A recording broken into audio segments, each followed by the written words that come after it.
আজ ঘুম থেকে উঠে আশিবাসি সেরেই তারপরে কিন্তু এক বালতি জামা কাপড় কেচে আমি ছাদে চলে এসেছি। তো তার আগে কাজকর্ম কি করেছি সেটা আর শেয়ার করিনি তোমাদের সাথে। তো বন্ধুরা, এখন থেকেই আমি তোমাদের সাথে শুরু করলাম আজকের আরেকটি নতুন ব্লগ। শুভ সকাল বন্ধুরা, আশা করছি তোমরা সবাই খুব ভালো আছো আর আমিও বেশ ভালোই আছি। একদম রাত পোয়ালে কিন্তু কোজাগরি লক্ষ্মী পুজো। তো বন্ধুরা, একা একা কি করব, আজকে আমি ভীষণ ব্যস্ত, কারণ কাল হচ্ছে লক্ষ্মী পুজো। আর লক্ষ্মী পুজোতে মানে আমি তো নিজে নিজেই পুজো করব, পুরোহিত ছাড়াই আমি পুজো করব। আগের বছর প্রথম করেছিলাম, তোমাদের সাথে শেয়ার করেছি, ঠাকুরমশাই ছাড়া। আর এই বছর আমি দ্বিতীয়বার, আর কখনোই আমি ঠাকুরমশাইকে দিয়ে পুজো করাবো না ভেবেছি, কারণ নিজে পুজো করলে সবচাইতে বেশি ভালো পুজো হয়। আর ঠাকুরমশাইয়ের জন্য বসেও থাকতে হয়, সেগুলো একটা খুব সমস্যা ঠাকুরমশাইকে পাওয়া। আর আমি যে ঠাকুরমশাইকে দিয়ে পুজো করতাম, সেই ঠাকুরমশাই যেন ঘুম থেকে উঠতে না উঠতেই সকাল 6টা 6:30টায় আমাকে টাইম দিত যে আমি বৌদি আপনার বাড়ির পুজোটা করে দেবো, দিয়ে উনি কোথায় চলে যাবেন, অন্যান্য আরও নানা দিকে পুজো থাকে না, যদি পূর্ণিমা সকাল সকাল লেগে থাকে। তো তখন না আমার এইভাবে পুজো করতে একদমই ভালো লাগতো না। কিন্তু কী করবো বলো তো, ঠাকুরমশাই আর আমি পরে পাবো না, সেই কারণে রাত ঘুম থেকে উঠেই সাথে সাথে স্নান করে নিতাম, 4টের সময় ভোরবেলা উঠে পড়তাম। যদি ঠাকুরমশাই চলে যায় তাহলে আমি কোথায় পাবো।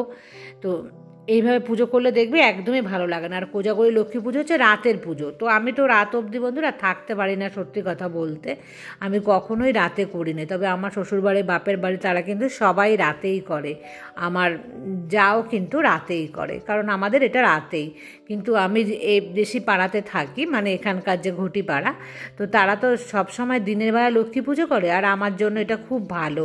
আমি তখন কি করেছিলাম যে ঠিক আছে তাহলে আমি দিনের বেলাতেই ওদের মতন করে পুজোটা করে নিই, আমি না আমার মতন করেই কিন্তু একটা লিস্ট সাজিয়ে নিয়েছি আর সেইভাবেই করি। তবে ঘুম থেকে উঠেই করতে তো আর ভালো লাগে না, সেই কারণে আরও ভাবলাম যে না, আমি নিজে নিজে করব আর প্রত্যেকটা জিনিস তোমাদের সাথে শেয়ার করব, এটাই বেশি ভালো হচ্ছে। আর আমি খুব ভক্তিভরে কিন্তু করতেও পারছি। আর এই দেয়ালটা কেন পরিষ্কার করলাম, কে কে বলতে পারো আমাকে বলো, হ্যাঁ, যে এই দেয়ালে আমি তো খুব একটা করিই না পরিষ্কার, তোমরা দেখতেই পাও, তো এইভাবে কেন আমি পরিষ্কার করলাম। আর একটুখানি হাঁপিয়ে গেছে, কারণ সকাল থেকে প্রচুর কাজ কিন্তু আমার হয়েছে। এখন একটু জল খেয়ে 5-7 মিনিট একটু বসবো, তারপরে কিন্তু নেক্সট কাজে যাব, কারণ তো একার হাতে সমস্ত কিছু বাজার করা, তারপর হচ্ছে ঠাকুর আনতে যাওয়া, তোমরা সমস্তটাই দেখতে পাবে। আজকে তোমরা আমার সাথেই থাকো, আমি পুরোটাই তোমাদের সাথে একদম সন্ধ্যে পর্যন্ত কিন্তু শেয়ার করব। তো সেই জন্য যে আমার ভীষণ ব্যস্ততা সেটা তোমরা কিন্তু দেখেই বুঝতে পারবে। আর বন্ধুরা, আমার কয়েকটা বন্ধুদের নাম তোমাদেরকে বলি, আবার কয়েকদিন হয়ে গেছে কিন্তু আমি তোমাদের কারো নাম নিতে পারছি না। যাই হোক, অনন্যার কথা প্রথমে বলি। অনন্যার হলো জ্বর এসছে, শরীর খারাপ, ওর গলা ব্যথা, ঠান্ডা লেগেছে, ও কিন্তু এমনি অসুস্থ, খুব একটা শারীরিক সুস্থতা ওর নেই, নানা রকম সমস্যা কিন্তু ওর আছে। তার উপর ওর মায়ের অপারেশন হয়েছিল, তোমাদের সাথে শেয়ার করেছিলাম, সেই অপারেশনটা আবার হবে এই লক্ষ্মী পুজোর পরেই ও কিন্তু বলেছে। কিন্তু তার মধ্যেই ও ভীষণ অসুস্থ হয়ে পড়েছে। তো ওর জন্য কিন্তু আমার একটু চিন্তা হচ্ছে যে কি অবস্থায় আছে ও। কালকে আমার সাথে কিন্তু রেগুলার না ঠিকঠাক কথা বলতেও পারছে না, কারণ ও তো শরীরটা খারাপ, শরীর খারাপ হলে কারোই আর কিছুই ভালো লাগে না। যদিও আমার ভিডিও দেখবে কমেন্টস করতে কিন্তু তখন খুব একটা ইচ্ছে হয় না, আমি বুঝতে পারি। তবে অনন্যা, তুমি একটা ডক্টর কিন্তু দেখিয়ে নিও, কারণ তোমার যা শরীরের অবস্থা, এতে ডক্টর না দেখালে মেডিসিন ঠিকঠাক প্রেসক্রাইব না করলে কিন্তু তুমি সুস্থ হবে না, আর এটাতে অনেক বেশি কষ্টও পাবে তুমি। তো যত তাড়াতাড়ি সম্ভব তুমি ডক্টর দেখিয়ে মেডিসিনটা খেও, না হলে তুমি বিছানায় পড়ে থাকলে তোমার ছেলে, তোমার স্বামী, ওদিকে আবার মায়ের কাছেও তোমাকে ছুটতে হবে। ওরও একার হাতে ভীষণ একটা চাপ পড়ে গেছে, আর ওর যে সময়টা এত খারাপ যাচ্ছে আর বলার মতো না। তবে আমি কিন্তু আমার রাধা মাধবকে বলেছি, আর কোজাগরি লক্ষ্মী পুজো মাকেও আমি জানাবো আবার তোমার জন্য, তুমি যেন খুব তাড়াতাড়ি সুস্থ হয়ে সমস্ত কিছু সুন্দরভাবে হ্যান্ডেল করতে পারো। আর তুলি ওদিকে বলেছে ও আমার জন্য কেক বানাবে, এটা তো আমার ভীষণ ভালো লেগেছে। ওর বার্থডে কেকটা বানাতো ও যদি কাছে থাকতো।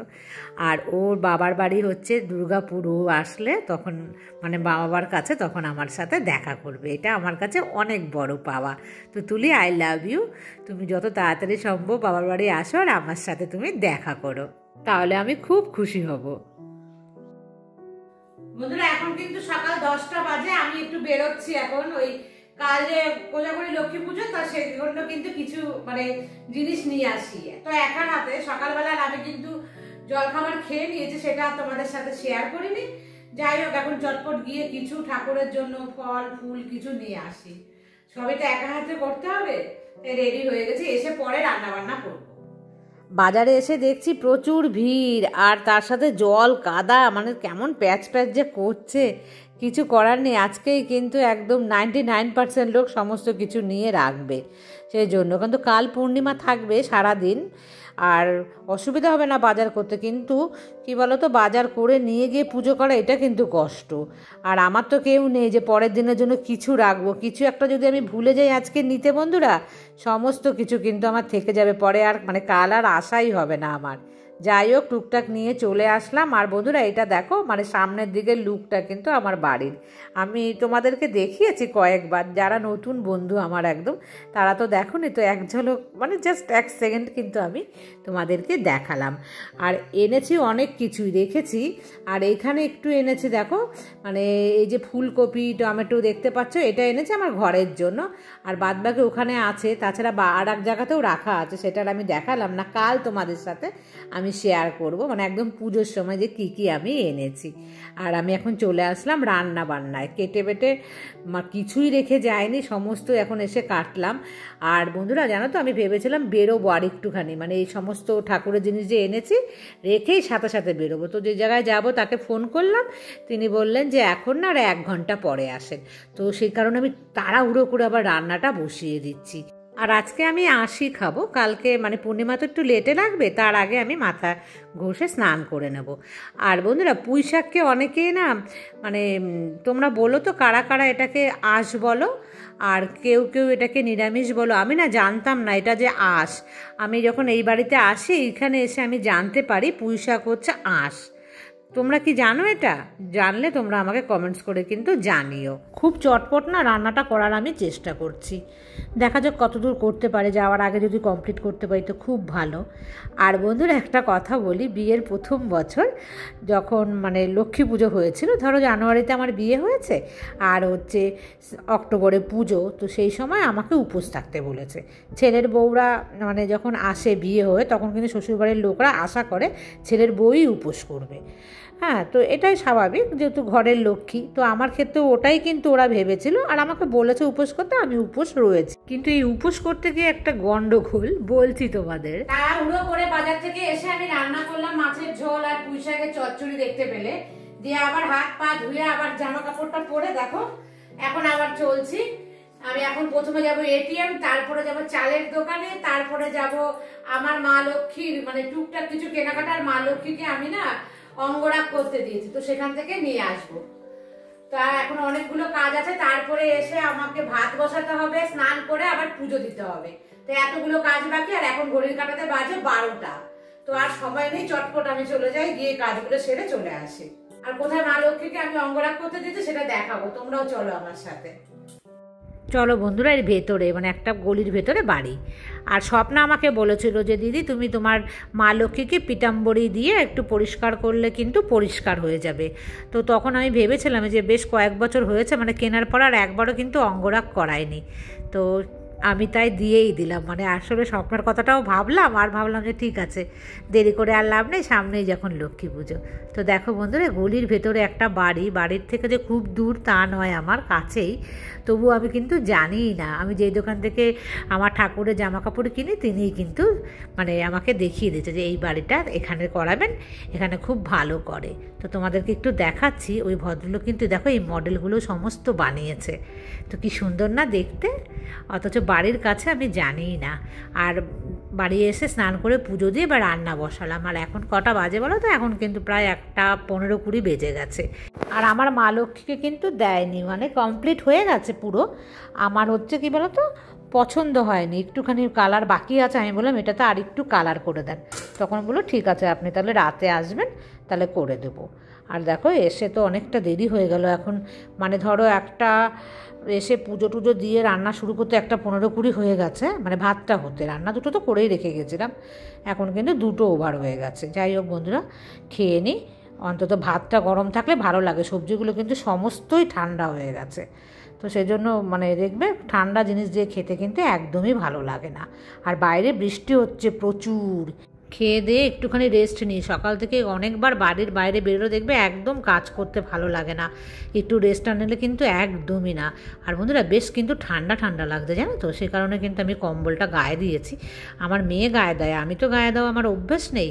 আর এই দেখো কাঁচি ফুল আর হচ্ছে এই দেখো নিয়েছি আমি এখানটায়, দেখি বন্ধুরা আমি পারি কিনা লাগাতে। আমি কখনো কিন্তু করিনি, আমি প্রথমবার করবো। আর যতবার করেছিলাম এর আগে অন্য ফুল দিয়ে, সেগুলো আমার হাজবেন্ডই কিন্তু করে দিয়েছিল। সবাই তোমরা লক্ষ্মী পুজো করো আমি জানি, আমাকে শ্রাবণী বলেছে যে ও ভীষণ ব্যস্ত ডেকোরেশন করছে ওর বাড়ির লক্ষ্মী পুজোতে, আর সবাই কিন্তু করো। তবে মধুমিতা জানিয়েছে ওদের নেই, ওরা যেহেতু ঘটি ওদের এই কোজাগরিটা নেই, ওদের ভাদ্র মাসে যে হয়ে গেছে লক্ষ্মী পুজো সেটা ওরা করছে। তবে সবাই যারা যারা করছো তোমরা তোমাদের মতন করে সুন্দর করে মাকে সাজানোর চেষ্টা করবে। আমি মন থেকে বিশ্বাস করি আমি যেভাবে সুন্দর করে ঠাকুরকে রাখবো, ঠাকুর ভগবান আমাদেরকেও কিন্তু সেইভাবে সুন্দর করে রাখবে। এই যে গাঁদা ফুলের মালা এই 9টাই কিনেছি, 9টাই কিন্তু আমি দিয়ে দিয়েছি। আর বন্ধুরা এই দেখো যে এগুলো ভাবছি ঝোলানোর তো কোনো জায়গা নেই, তো আমি মাঝে মাঝে গ্যাপে গ্যাপে দিলে কেমন লাগবে দেখতে, ভালো লাগবে তো আমি দিয়ে দেখি হ্যাঁ কেমন লাগে। এই ফুলের মালাগুলো না অনলাইনে আমি অনেক দেখেছি বন্ধুরা, তো দাম না অনেক বেশি বলছে। তবে আমি আমাদের এখানে যে আনন্দময়ীতলা বলে জায়গাটার নাম, সেখানে আমি গিয়ে দোকানদারকে বলেছিলাম, সে এনে দিয়েছিল। তারপরে এখন আমি দেখছি অ্যাভেলেবেল আমাদের এখানের মার্কেটে, মানে আমি যে বাজার থেকে মাছ সবজি কিনি সেই বাজারেও দেখছি পাওয়া যাচ্ছে, এর আগে কিন্তু আমি দেখিনি। আর এগুলো অ্যাভেলেবেল পাবে তোমরা হচ্ছে অনলাইনে, এই যে ফুলগুলো এগুলো এখানে লোকাল মার্কেটে আমি দেখিনি এখনও পর্যন্ত। তবে খুব বেশি দামের নেবে না বন্ধুরা, খুব কম দামের নেবে, কারণ এগুলো কিন্তু ইউজ অ্যান্ড থ্রোর মতো। আর নিচের পোর্শনে দিলাম না, ওখানে ঠাকুর বসবে, কতটা মানে বসে ঠাকুর, তারপরে আমি ঠাকুর বসানোর পর কিন্তু সাজাবো। তো কেমন লাগছে বন্ধুরা, একদম সিম্পলভাবে তোমরা কিন্তু কমেন্টস করে জানিও।